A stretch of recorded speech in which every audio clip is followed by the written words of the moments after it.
Hey, good morning. This devotion is for January 26th, and we're still on Jonah. And I just love these devotions. I love the book of Jonah. There's so much rich stuff here. Jonah chapter 4, verses 7 through 9. Now, God, he's out in the desert.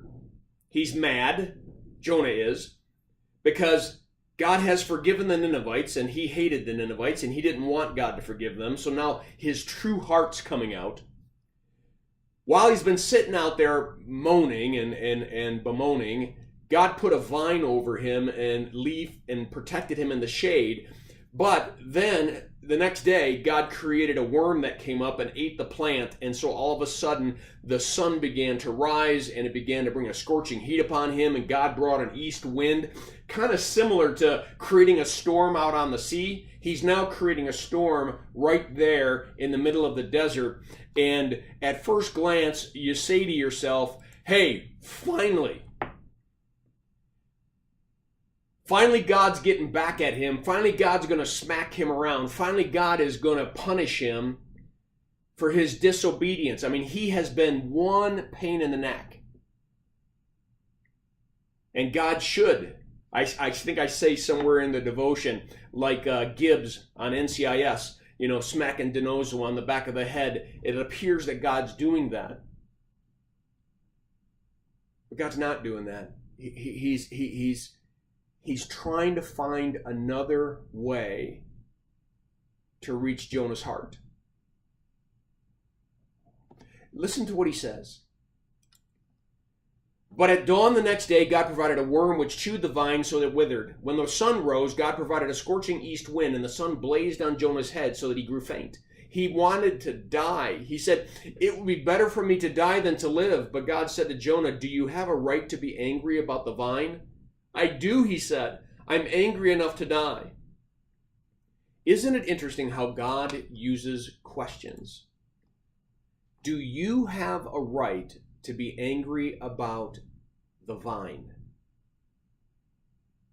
Do you have a right to be angry about my grace? Do you have a right to be angry?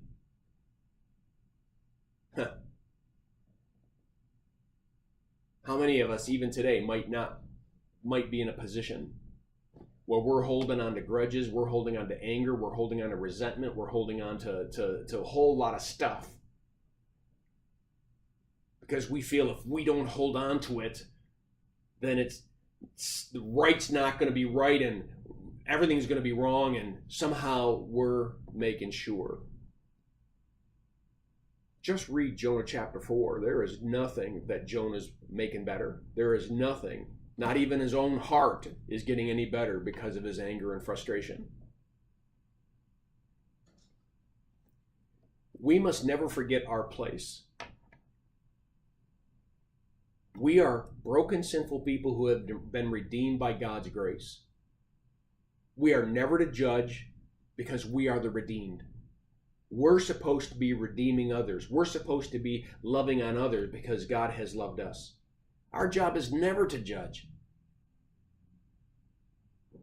We leave that up to God, who has created all of us and to whom we will all be accountable.